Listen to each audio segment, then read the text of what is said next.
Focused and fearless. Here's everything you need to know this rush hour of May 27, Monday. I'm Riza Diaz. Starting off today's rush with another controversial statement of President Duterte before the fresh batch of soldiers from the PMA Mabalasik class of 2019. The chief executive jokingly said they committed rape offenses as underclassmen, but for whatever it's worth, he said they are pardoned. Jen Kalimon has the story. As a tradition, President Duterte was a guest of honor at the graduation rites of the Philippine Military Academy's Mabalasik class of 2019. The chief executive was a few hours late for the event at Fort del Pilar in Baguio City. It was the first event he shared with Vice President Leni Robredo since the Bicoy controversy broke out. Robredo is now being tagged as one of the brains behind the Totoong Narco List videos after Peter Advincula retracted his previous statement, tagging the Dutertes to illegal drug trade. Vice President Maria Leonor Leni Robredo. Ma'am.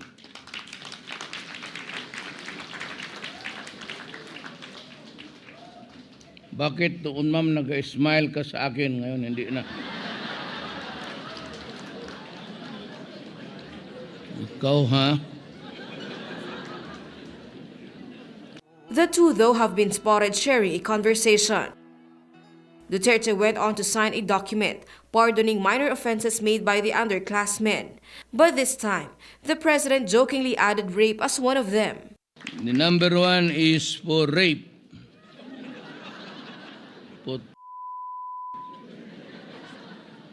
Ang number two is drugs with rape, with robbery. Para sa munting lupa to. Pangatlo, multiple rape of the women of Baguio, the beautiful one. Sino yan? Well, anyway, I'll pass you this time because I need good and capable soldiers. The joke, which is the president's most recent remark on rape yet, was still met with amusement from the crowd. Pirmahan ko na.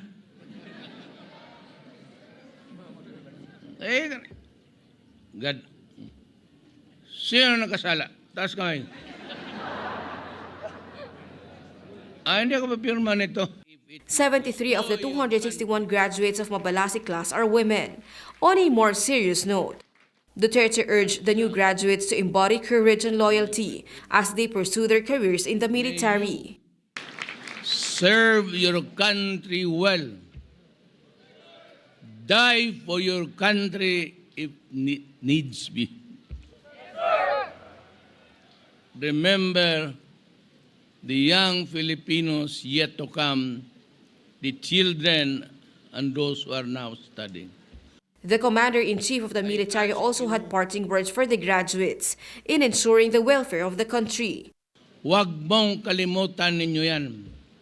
And if you think that the country is not run the way it is, and if it will destroy your country, you should know what to do.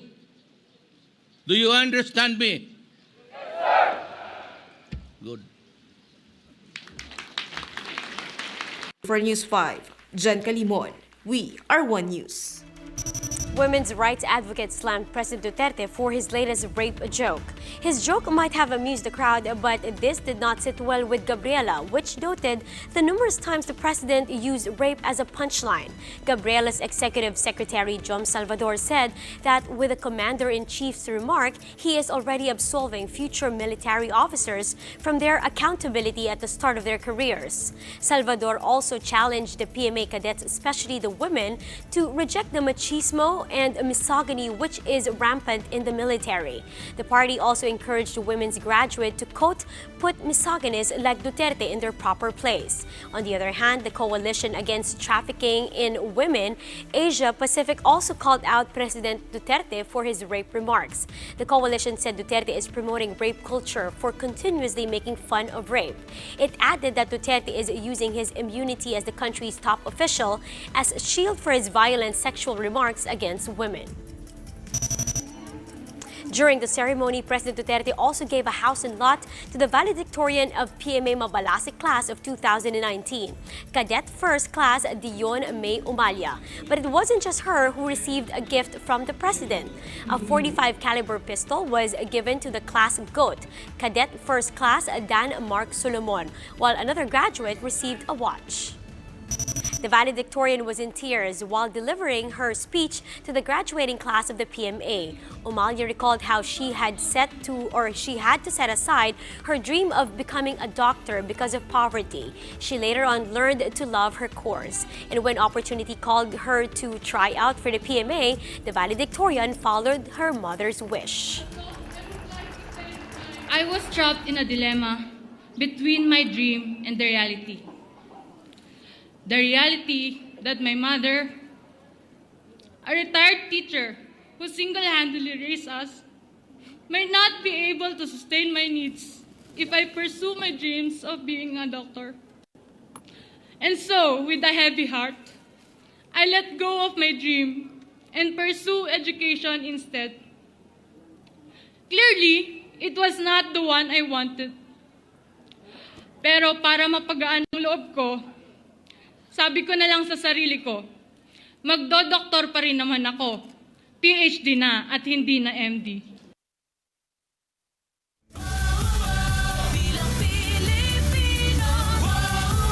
The Partylist Coalition in the House of Representatives may have accepted Ronald Cardema as part of their circle, but whether he can sit down as congressman is still in question since the former National Youth Commission chairman is facing more than 10 formal oppositions before the Comelec. Greg Gregorio has the story. The Partylist Coalition Foundation Incorporated has accepted former National Youth Commission Chair Ronald Cardema as their member.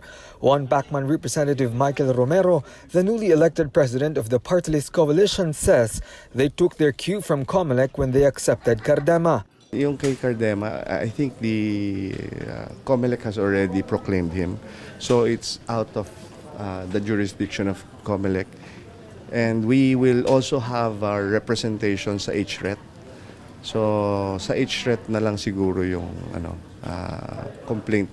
Meanwhile, ako Bicol Representative Alfredo Garbin Jr., member of the Partylist Coalition, says they are still leaving eligibility issues of Cardema as a nominee to the poll body.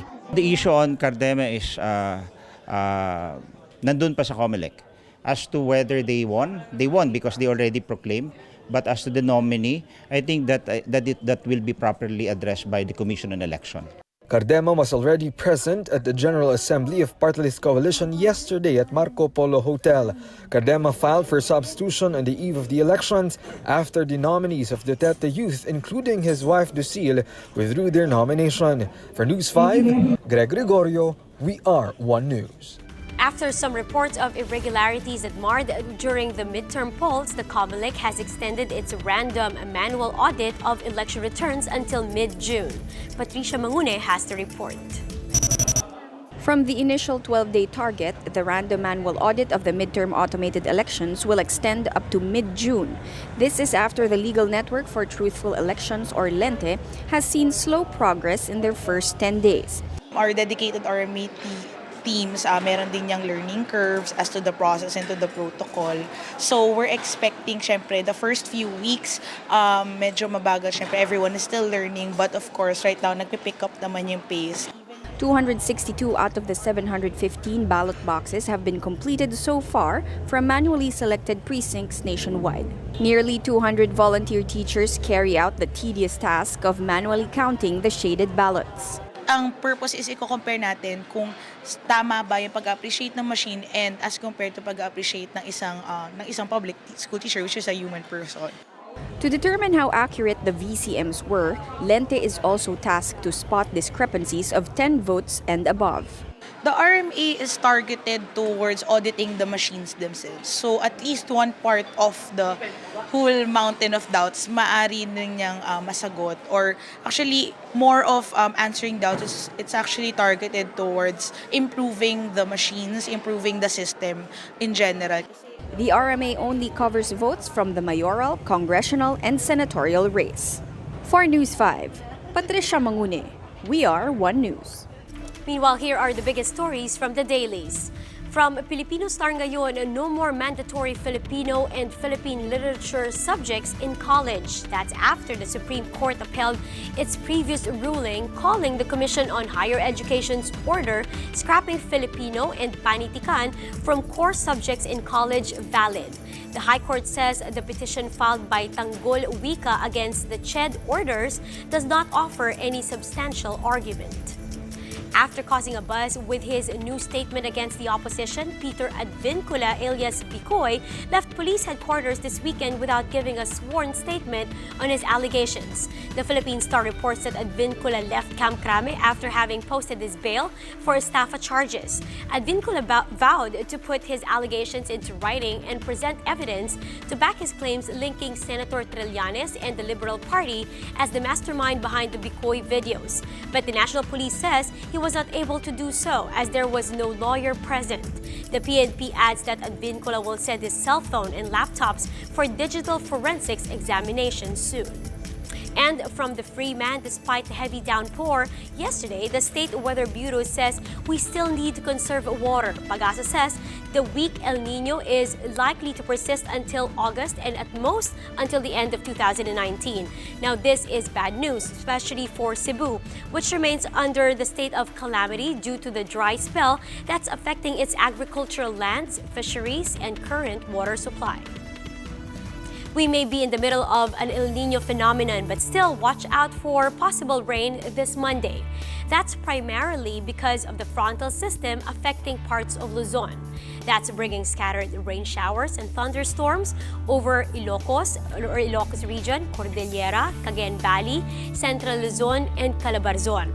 Pag-asa is warning against possible landslides and flash floods during severe thunderstorms. Western Visayas, Mimaropa, and Metro Manila may also experience the same weather conditions.